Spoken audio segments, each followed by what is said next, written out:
वैसे जो मजा काके के प्यो के हाथ में था ना, इसके हाथ में वो बात नहीं। नहीं नहीं अब्बा जी, मजे के बनाए इसने। मजे की है, ठीक है, मगर जब इसका बाप देख पकाता था ना, वो लोग देख के चाट जाते थे, अंदर घुस जाते थे देख के, ऐसा खाना पकाता था।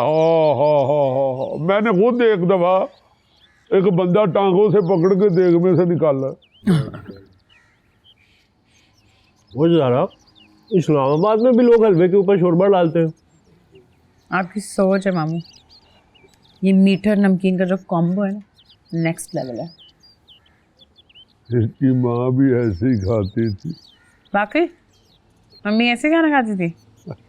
वो बेचारे राजू को भी कुछ खाना दे आए जाकर। वो उसे छोड़ दो, वो देखो जी मिर्जे को बंदा ही जख्मी कर दिया हमारा। और मिर्जे को चावल भिजवाए हैं। दफा करें अब्बा जी उसको।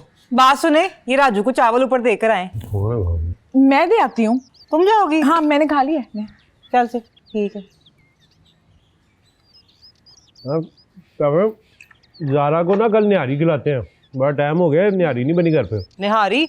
ले, निहारी तो भाभी बड़ी अच्छी बनाती है ना। कल ऐसा करते हैं, निहारी बना लेते हैं और साथ उसके बस कर दें, अभी एक डिश खत्म हुई नहीं है, दूसरी की बातें शुरू हो गई हैं। इस घर में कोई और टॉपिक पे डिस्कशन नहीं हो सकती।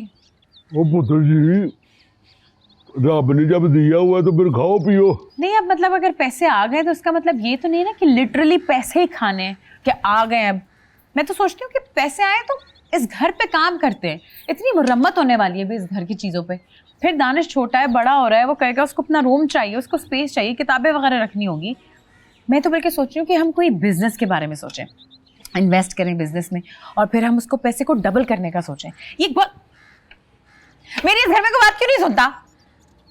ओ पुत्र जी, सुन रहे हैं, हम कौन सा कानों में चावल डाल रहे हैं।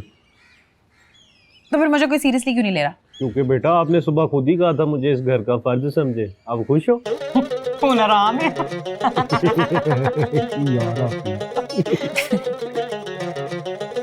नहीं यार,